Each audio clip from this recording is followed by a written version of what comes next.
Today, I'd like to talk to you about the question, does evil disprove God's existence? And we could break down this question into some sub-questions, further questions, including, does any evil whatsoever disprove God's existence? If there's just one person who has a toothache, is that sufficient for showing that an all-good, all-powerful God does not exist?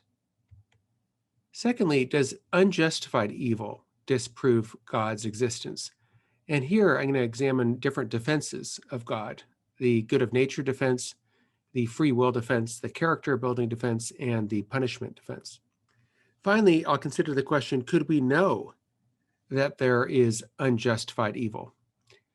So before we get into this, what I would like to do is point out that in American law, at least, you are innocent until proven guilty. And so maybe we can extend the same protection to the idea of God, that God is innocent until proven guilty. To put the case in another way, it's the burden of proof of showing that evil disproves God's existence is on the person who makes that claim. And so what I'm going to do is examine that claim, the idea that evil disproves God's existence. And until that claim is proven, then God would be innocent until proven guilty, and the problem of evil would not show that God does not exist. Now, there's really two versions of the problem of evil, and I'm going to talk about both versions.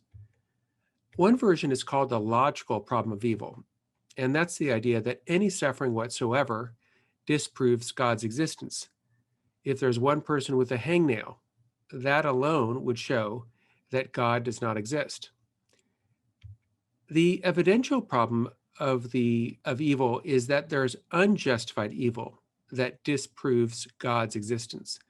So according to this view, yes, it's possible that there could be some small evils and that is compatible with God's existence, but clearly there is unjustified evil in the world, and that does disprove God's existence. So first, the logical version of the problem of evil is very old. It goes back to Greek philosophy, and it goes like this.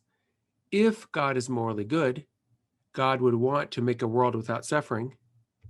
If God is all-powerful, he could make a world without suffering, but obviously suffering does exist. Therefore, a God who is morally good and all-powerful does not exist. So this is the logical version of the problem of evil. And it doesn't rely on massive amounts of suffering. Really, any suffering at all could be enough to show that God does not exist. Any evil at all, even just a single toothache, disproves God's existence. Now, a question for this view is the following. Must a morally good being prevent all suffering that he or she has the power and opportunity to prevent? How would you answer that question? Well, is your dentist a good person? Maybe he or she is. Let's assume it's a she, and let's assume she is a good person. Now, isn't it true that your dentist knows, if you go to the dentist, that what she does is going to cause you some suffering? It may not be great suffering, but if the dentist is picking away at your teeth or giving you a shot of Novocaine, it causes some suffering. And yet your dentist is justified in causing that suffering. So it seems then that a morally good being like your dentist does not have a duty to prevent all suffering that she has the power and opportunity to prevent.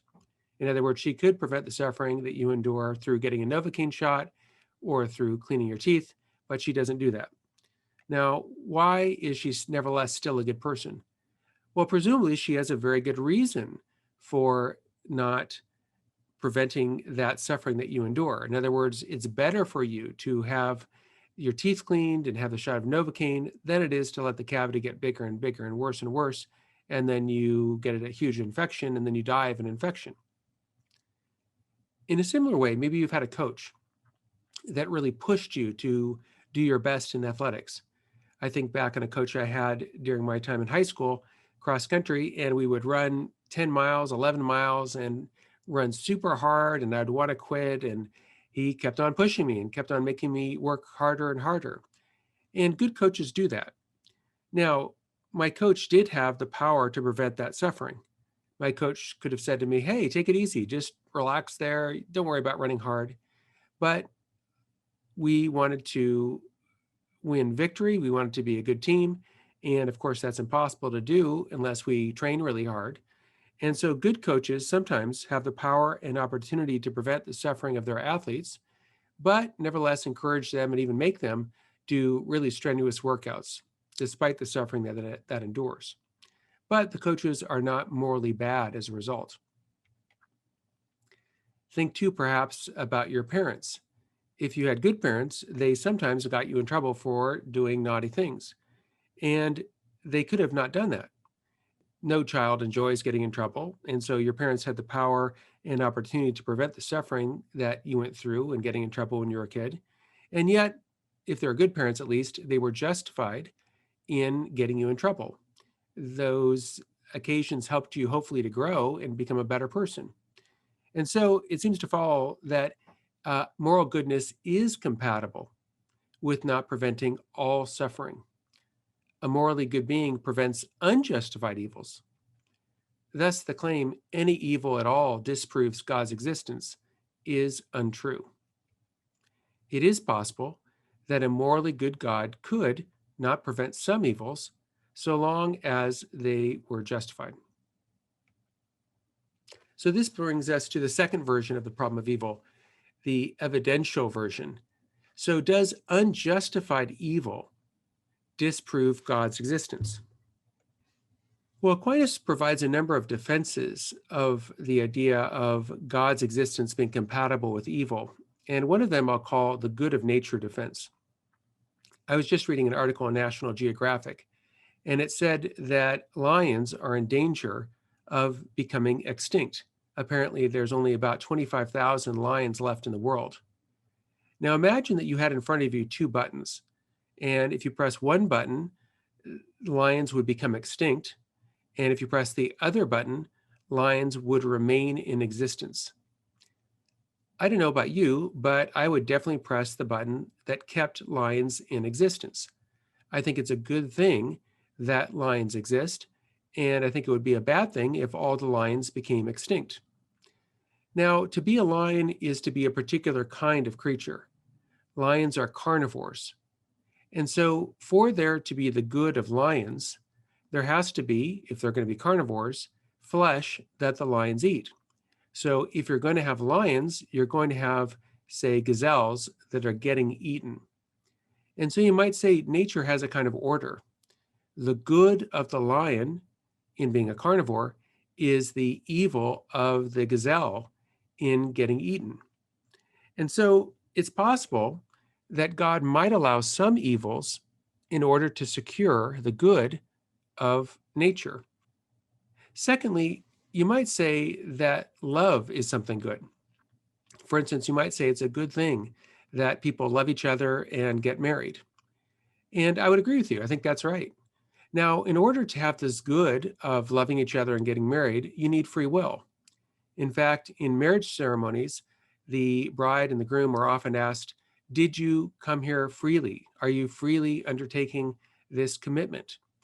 And freedom is necessary for us to make a free choice in marriage. Now, if we think of love as a good thing, love in general does involve freedom. In other words, if you're forced into being into a relationship with someone, well, that doesn't seem like it's a really loving relationship. If you're going to have a loving relationship, it seems like both parties have to freely be choosing to have that relationship. So we might agree love is a good thing and love presupposes freedom. But if we have freedom, we also have the possibility of using our freedom not only to love, but also not to love. We can misuse our freedom. And so it's possible that God might allow some evils in order to secure the good of free will. Now, why not blame God for the misuse of free will? Well, you certainly could do that, but I'm not sure that really makes sense. Imagine today I get into my car and I drive my car over a bunch of people and kill them. Would it make sense to blame the car company for my actions? Well, unless there was some sort of defect in my car, the brakes weren't working right or something, if I just freely chose to run over people, well, that's on me. It wouldn't make any sense at all to blame the car company for my misuse of a car. And in a similar way, if I misuse my free will, it doesn't really make any sense to blame God, the one who created my free will and gave me my free will. So it's possible that God allows some evils in order to secure the good of free will. Another good is character. We admire courageous people. We admire compassionate people. To have a good character is something that is a great good that distinguishes excellent human beings from dogs, plants, and rocks. In order to have excellent character, we need free will, and we also need a challenging environment that gives us opportunities to exercise and grow in character. If we're going to have good character, we have to have free will, we have to have a challenging environment, and this brings with it the possibility of some evils arising. So it's possible that God might allow some evils in order to secure the good of character building. Finally, let me talk about the punishment defense. Just punishments are good. Just punishments, for instance, protect the community from the wrongdoer. When a killer is taken off the streets, that protects the whole community from that killer continuing to rampage and do evil deeds. So it's a good thing that people who murder other people are put in jail. Just punishments also deter potential wrongdoers. Good people would still not kill and steal, even if there were no police officers and no law enforcement. But there are some people who are only deterred from stealing and killing and doing other horrible things because they fear punishment. They fear getting arrested. They fear going to jail. Just punishments are good because they deter potential wrongdoers. Just punishments can also help rehabilitate the wrongdoer. In some cases, when someone gets in trouble, the person learns a lesson. They change their lives. They turn things around and they grow. And so a just punishment can, in some cases, rehabilitate the wrongdoer, and that is certainly something good. Just punishments also reestablish the order of justice that the wrongdoer upset in doing wrong. So if somebody steals your car, that is going to be something that presumably you don't like. And if the police catch the person and force the person to give your car back, the criminal, the thief, is not going to like that. But it's good that you have your car back. And it's good, therefore, that part of the punishment that's inflicted on the criminal is that they're forced to return the stolen property. So just punishments reestablish the order of justice that the wrongdoer upset in wrongdoing, and that is a good thing. So it's possible that God might allow some evils in order to secure the goods of just punishment. Now, this punishment defense doesn't clearly apply to all cases because, of course, there are sometimes innocent people who suffer. So this defense does not justify all evil. And we can put all these together in a kind of combination defense. So imagine a pie, and maybe the pie represents all the evil that exists. Well, you might say that it's possible that God might allow some evils in order to preserve the good of nature. So that's like one piece of the pie. And it's possible that God might allow some other evils in order to secure the good of free will. That's another piece of the pie. And it's possible that God might allow still some other evils in order to secure the good of character building. And it's possible that God might allow some other amount of evil in order to secure the good of just punishment. And so the question that we might ask is, does this account for all the evil that exists? Or are there some evils that are not accounted for by any of these four ways? Is there a piece of the pie that is not taken care of, you might say, by these different defenses? Are there evils that are not covered by any of these defenses? Well, that's a good question. And to answer that question, we'd have to really try to assess the goods and evils together. And here I want to draw on the work of the philosopher William Lane Craig. Craig points out We are not in a good position to assess the probability of whether God has a morally sufficient reason for the evils that occur. We don't know the entire universe. We don't fully know the past. We certainly don't know the future. And so it's very difficult to say that a particular evil was not allowed for a good reason.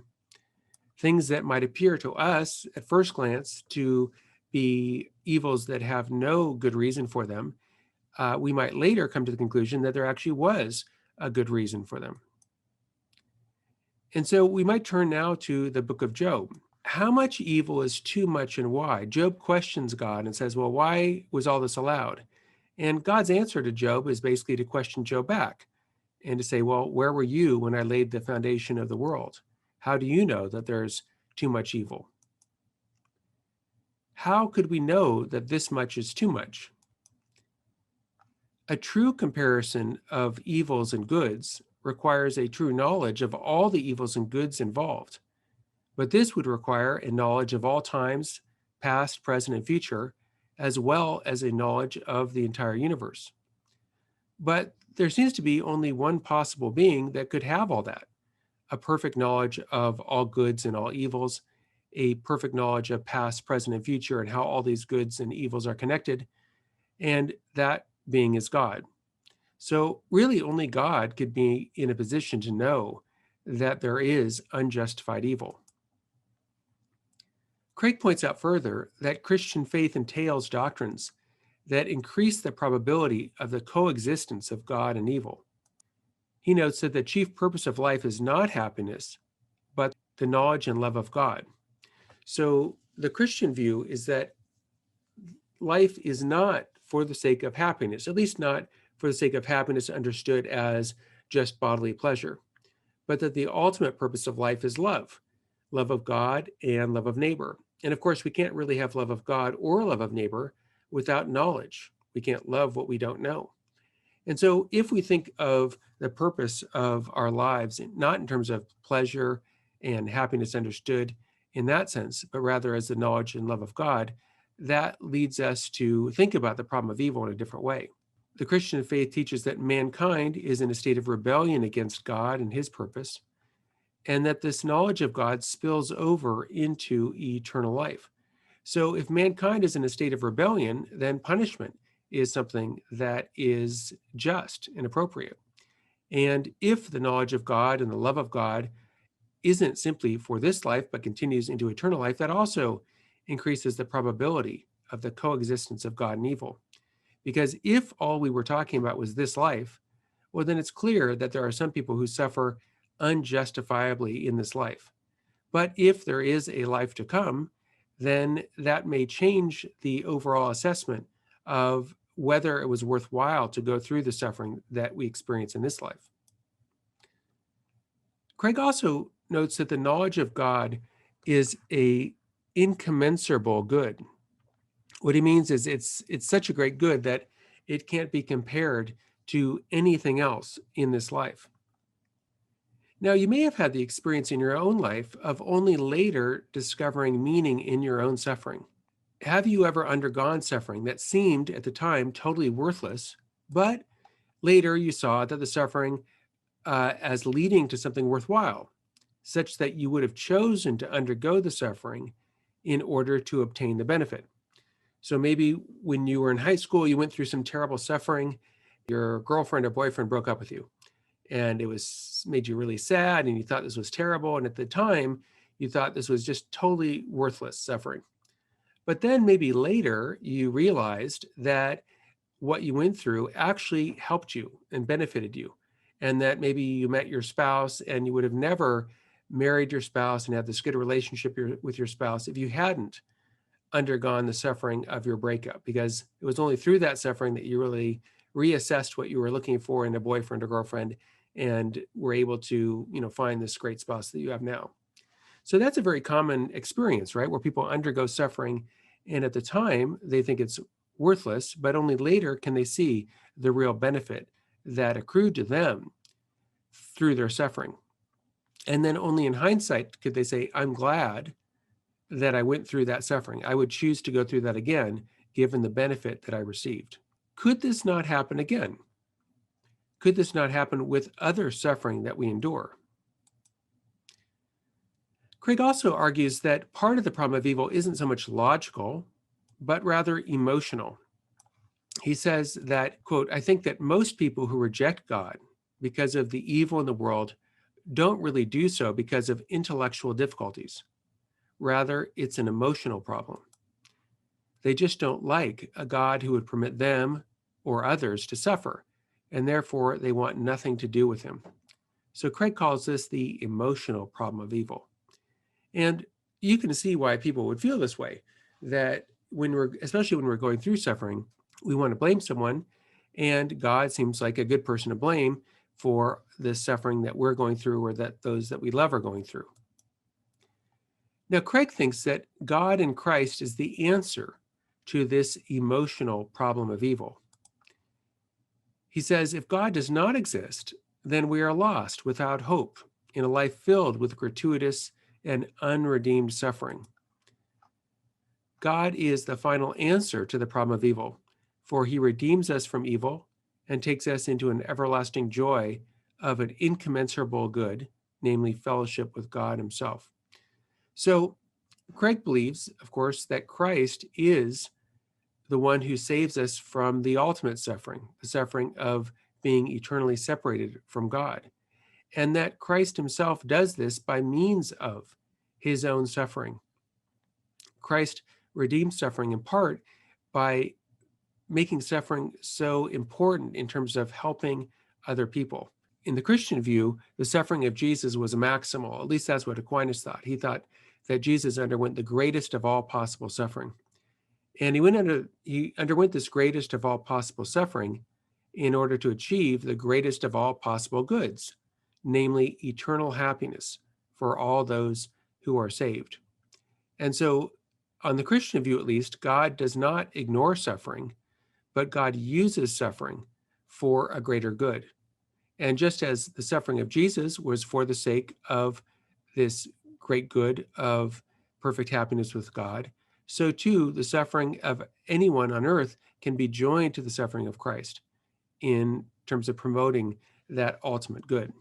Now, what is that ultimate good? Well, that ultimate good is really heaven. And what is heaven? Well, it's, you might say, the ultimate and lasting loving relationships. It is loving God perfectly and being loved by God perfectly. It's loving other human beings and loving yourself perfectly and being loved by other human beings and by yourself perfectly. It's objective flourishing. It's getting the subjective desires of your heart. So heaven, at least on the Christian view, is absolute perfect happiness. And heaven is everlasting. No one goes to heaven and then loses heaven. So we have perfect happiness. Now, given that heaven is everlasting, it is a kind of joy and a kind of perfection that radically overwhelms any possible suffering that we could have here on earth. So imagine the very worst possible suffering you could have here on earth. Say it's, you're getting tortured. Well, that's obviously, unbearably bad suffering. So imagine somebody who's tortured their entire life. Okay, so human beings, live roughly 80 years, but let's say the person lives a super long time, so they live 120 years and they're getting tortured every day. Well, that's maximal human suffering. But if we compare that to the joy of heaven, it is overwhelmingly the case that the joy of heaven is greater than that. So if we think of maximal suffering as a 10 out of 10 in suffering, maximum joy would be a 10 out of 10 in terms of joy. And if you multiply the intensity of the suffering by the duration of the suffering, you get a kind of number. So 10 out of 10 in terms of suffering times 120 years. And the same thing would be true of heaven, right? 10 out of 10 in terms of joy, but it's multiplied not by 120 years or by 120 million years or even by 120 billion years, but by everlasting time. And so the suffering, even the very worst possible human suffering, ends up, in terms of an overall comparison, to be very minute in comparison to the joy of heaven. At least that's what Aquinas says. And remember that the argument from evil is an argument about inconsistency, that it's inconsistent to hold both that God is all good and also that God could sometimes allow suffering for the sake of some good. But if heaven exists, then part of what we have to take into account in terms of the good that God might be seeking would be including our perfect happiness, not just here on earth, which of course is impossible, but in the life to come. So if these arguments are correct, then God is innocent because not proven guilty. The case against God from evil does not succeed in showing that it's impossible that God exists and that this existence is compatible with there being evil in the world. And if that's right, then Aquinas has been able to show the reasonable faith, the faithful reason that he exercised throughout his life. So this brings us to the end of our conversations about Aquinas. We talked a lot about God's existence in earlier lectures and characteristics of God, the divine will, the divine knowledge. We talked about the idea that Aquinas does not contradict himself in holding that God does not have a body and yet that Jesus is God. And finally, today, I tried to give various reasons, mostly from Thomas, but also from some others, to believe that the existence of evil does not show that it's impossible that God exists. But part of the good of philosophy is the good of ongoing conversations and ongoing thought. So I hope that these lectures of mine have been an occasion for you to think about these ultimate questions, because at the end of the day, we're all philosophers, and our choice is really whether we're going to think well or think badly. And so hopefully this engagement has been a chance for us to think more carefully about these issues of ultimate importance.